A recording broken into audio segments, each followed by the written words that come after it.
नमस्कार। मैं आप सबसे कुछ बातें करना चाह रही थी। देखिए, काफ़ी समय से हम देख रहे हैं कि हमारे प्रवासी भाई बहन भीषण परिस्थितियों में, कड़ी धूप में, बगैर खाए पिए पैदल अपने गांव की ओर चल रहे हैं। ये लोग देश भर से आ रहे हैं, कोई गुजरात से आ रहा है। कल मैंने एक वीडियो देखा, एक लड़का जम्मू कश्मीर से चलकर सहारनपुर तक गया और उसको आगे बिहार तक जाना था। इसी तरह से आप सब ने देखा कि कई बहनें गर्भवती हैं। गर्भवती होते हुए 6 घंटे 8 घंटे कड़ी कड़ी धूप में चल रही हैं। कुछ लोग अपने बच्चों को गोद में लेके जा रहे हैं, कुछ टूटी हुई साइकिलों पर जा रहे हैं। एक और वीडियो मैंने देखा कि एक दादी दादा अपने पोती पोतों को उठाकर, इस तरह से दादाजी उनको उठाकर एक झूला सा बनाया था, उसमें उनको रख के उठाकर चल रहे थे। अब हम सबको अपनी जिम्मेदारी समझनी पड़ेगी।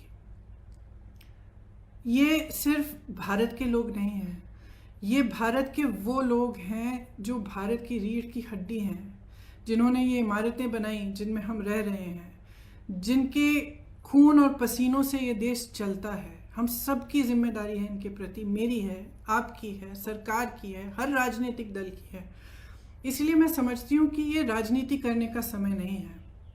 बहुत ही स्पष्ट हूँ कि हर राजनीतिक दल अपने राजनीतिक परहेजों को दूर करते हुए सकारात्मक भाव से, सेवा भाव से लोगों की मदद में शामिल हों। तो उत्तर प्रदेश की जो कांग्रेस पार्टी है, इसी भावना को लेकर जैसे ही लॉकडाउन की अनाउंसमेंट हुई, उसके अगले दिन हमने हर ज़िले में वॉलंटियर ग्रुप बनाए, जिसको हमने कांग्रेस के सिपाही का नाम दिया। इन वॉलंटियर ग्रुप्स के ज़रिए हमने हेल्पलाइन जारी करी हर ज़िले में, और दिन रात हम खाना राशन बांटने का काम कर रहे हैं। इसके अलावा हमने साझी रसोइयाँ खोली। उसके अलावा हमने हाईवे की टास्क फोर्स बनवाए, जो हाईवे पे जो चल रहे हैं उनकी मदद के लिए है। तो तमाम ऐसे कार्य हमारे बड़े से बड़े लीडर और हमारे ग्रामीण स्तर के कार्यकर्ता, हमारे ज़िला स्तर के कार्यकर्ता अपने ही साधनों से ये काम दिन रात कर रहे हैं। और इस काम के ज़रिए हमने अब तक 67 लाख लोगों की मदद की है। उसमें से 60 लाख के करीब उत्तर प्रदेश में ही हैं, और 7 लाख लोग ऐसे हैं जो उत्तर प्रदेश के बाहर फंसे हुए थे, जिनको खाना राशन की ज़रूरत थी और जिनका वापस आने के लिए हम कोऑर्डिनेशन कर रहे हैं। हमारी एक सेंट्रल हेल्पलाइन भी है, उसके ज़रिए भी हम लगातार दिन रात कोऑर्डिनेशन करते हैं। तो हम मदद करना चाह रहे हैं। हमारी भावना शुरू से सकारात्मक रही है और सेवा का भाव हो रहा है। इसी भाव से हमने अपने सुझाव मुख्यमंत्री जी को दिए, और सकारात्मक रूप से ही दिए कि देखिए, आपको ठीक लगे तो आप ये चीज़ें कर लीजिए। जहाँ जहाँ हमें लगा कि वो कुछ अच्छा कर रहे हैं, हमने उनकी तारीफ भी की, हमने उसका स्वागत किया, उन कदमों का स्वागत भी किया। कुछ समय से हम कह रहे थे कि यूपी रोडवेज की जो बसें हैं उनको प्रवासी भाई बहनों के लिए उपलब्ध करा दीजिए, ताकि उनको जो पैदल चल रहे हैं वो बसों में बैठकर बसों में बैठकर सुरक्षित तरह से अपने घर गांव पहुंच पाए। तो हम काफ़ी समय से ये सुझाव दे रहे थे, ये मांग कर रहे थे। जब एक दिन कई हादसे हुए, कई एक्सीडेंट हुए, और हमने देखा कि यूपी की रोडवेज की जो बसें हैं वो अभी भी सक्रिय नहीं हुई हैं, तो हमने एक मुख्यमंत्री जी को एक चिट्ठी लिखी कि हम हज़ार बस को उपलब्ध करेंगे।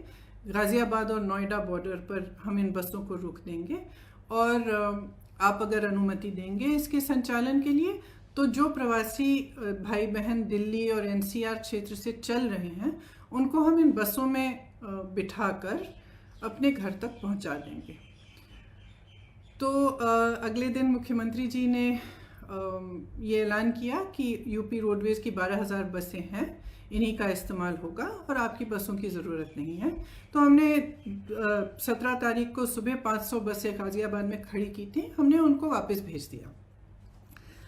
अगले दिन उनसे एक और चिट्ठी मिली कि आप अपनी लिस्ट दे दीजिए, और 1000 बस की आप लिस्ट दे दीजिए। उसमें चालक का नाम होना चाहिए, परिचालक का नाम होना चाहिए, फिटनेस सर्टिफिकेट वगैरह सब कुछ आदि होना चाहिए, ये हमारे पास पहुंचा दीजिए।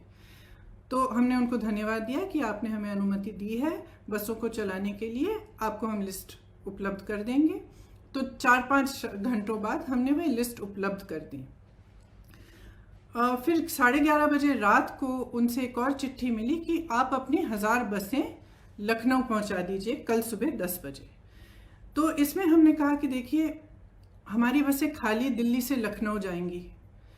इन बसों का मकसद ही ये था कि गाज़ियाबाद और नोएडा से, एनसीआर क्षेत्र से जो चल के जा रहे हैं उनको हम बिठाकर उत्तर प्रदेश के गांव और ज़िलों में ले जाएं। तो इन बसों का लखनऊ तक खाली चलना तो पूरे मकसद को ही ख़त्म कर देता है।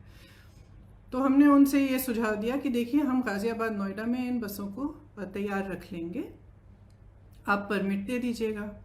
फिर ये पूरा राजनीतिक सिलसिला शुरू हुआ कि आप हमें परमिट दे रहे हैं, लिस्ट दे रहे हैं, लिस्ट में कुछ गलत नाम है। जो भी है, मैं इन चीज़ों में नहीं पढ़ना चाहती और मैं सरकार पर सवाल भी नहीं उठाना चाहती। अगर उस लिस्ट में कुछ ऐसे नंबर हैं जो गलत हैं, कोई बात नहीं, हम एक नई लिस्ट भी उनको दे सकते हैं। मैं सिर्फ ये कहना चाहती हूँ कि 17 तारीख को 500 बसें हमने गाज़ियाबाद बॉर्डर पे खड़ी की थी। अगर वो 500 बसें चली होती तो कम से कम 20,000 लोग घर सही सलामत पहुंच जाते। कल हमने 900 बसें, 500 बसें राजस्थान के बॉर्डर पर और राजस्थान यूपी के बॉर्डर पर, और 300 से अधिक बसें, जिनकी पूरी टोटल संख्या 900 के करीब थी, हमने गाज़ियाबाद बॉर्डर पे, दिल्ली बॉर्डर पे हमने उपलब्ध कराई। अब अगर ये बसें चली होती तो कल 36,000 और आज 36,000 लोग अपने घर के लिए सही सलामत सुरक्षापूर्ण रवाना हो जाते। लेकिन हम इस राजनीतिक सिलसिले में उलझे रहे। उन्होंने कहा कि लिस्ट गलत है, कुछ ये हो रहा है, वो हो रहा है, बसें हमारी पहुंच गई हैं। कल 4 बजे से हमारी बसें बॉर्डर पे खड़ी थी।